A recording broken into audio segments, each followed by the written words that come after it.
Hello and welcome. Hopefully you've seen our video on initial training programs.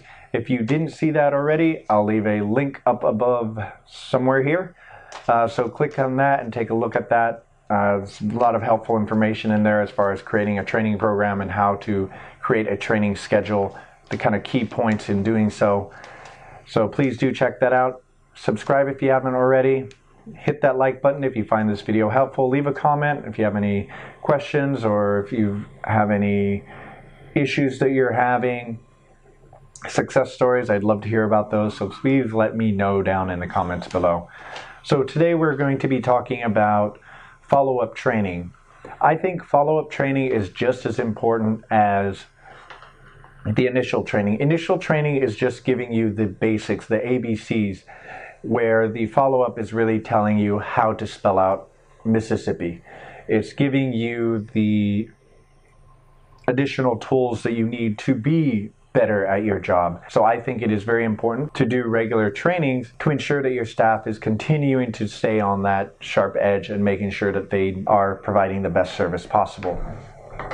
There are multiple ways you can go about it. I like to use a variety of different techniques when doing so. The three of my favorite, one is to include the staff members in this. So I will make a list of topics that need to be covered and assign a week to each person and say, okay, pick a topic, study it, you're doing a presentation on it, do a training on it, then the following week I'll do a test on it. The second, I like to call in a purveyor, a distributor, a producer who we serve their product and I would like the staff to know more about.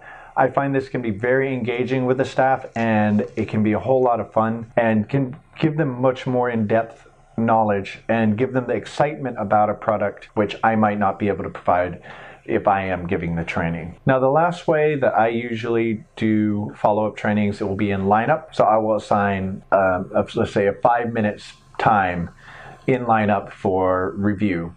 So if I will either pull out the chef and the chef will ask the staff a series of questions about the food. I may ask a series of questions about service, beverage, anything along those lines, and or provide a little tidbit, right? So let's say I want to change the way that the silverware is placed on the table, or I see that the plates aren't being aligned the proper way. I will do a follow-up training for 1 week every single day. We'll spend 2 minutes.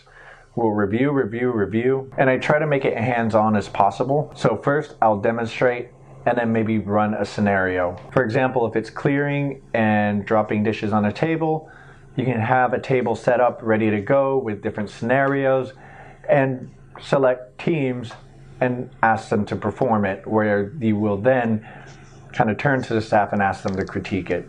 This is a very kind of helpful way to really engages the guest, and I think that is the most important thing, is really to engage your guest. Give them realistic scenarios, make sure that they're brushed up on their information, and really that's really it as far as follow-up training. As long as you're doing it, as long as you're keeping it engaging, it is a positive thing. It is something that will help your establishment, and you should be doing it on a regular basis. Hopefully you found this helpful. If you did, hit that like button, subscribe if you haven't already. Again, leave a comment down below. If you didn't check out the video of the initial staff training manual and schedule, please check out that video. A link to the video will also be in the end screen, so make sure to check that out. And come back soon for some more tips on hospitality management. I'll catch you next time.